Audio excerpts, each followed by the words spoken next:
if we could really know, and if we could also always understand and see through the others' deceptions, lies, hypocrisy, stereotypes at every step of the way, and also what they basically say and to gossip about ourselves, on our authenticity, truthfulness, reliability, gullibility at every step of the way behind our backs, then there would be no friendships, friends, relationships inside of this world, anyways. Everything would die because of our power to be able to see through everything. Although such men and women are there, but they're very rare, anyways, with basically superior perception and higher intelligence and greater comprehension capacity than the others. They are very rare people, anyways. They are naturally intelligent and also very knowledgeable, sharp as steel in one way or another. They are able to already see through the people's lies, deceptions, insecurities, hypocrisies, anyways, in one way or another, without even getting into any concrete foundational relationship, encounter, communication, interaction with them in one way or another. Obviously, such powers take time to develop, to evolve, basically, particularly through pain, hardship, suffering, sadness, betrayal, either evolves, creates, awakes, and develops these powers through time in one or another.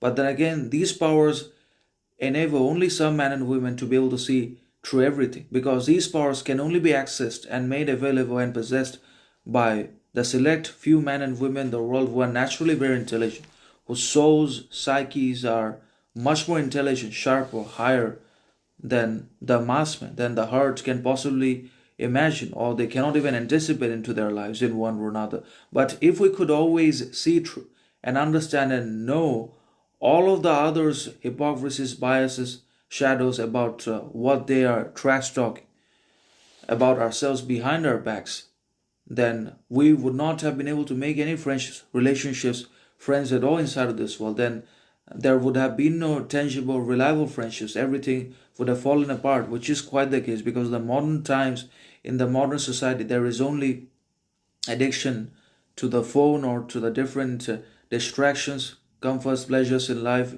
in an attempt to escape the meaningless pain, suffering, burden that life epitomizes and represents either in an organic or in an inorganic sense.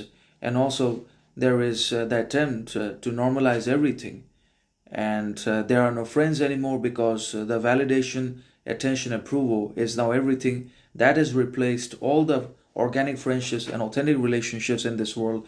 People no longer need relationships, friendships, because they just don't need friends. They just don't want to have friends or relationships. All they want to have is followers on Instagram, validation, praise, for basically delight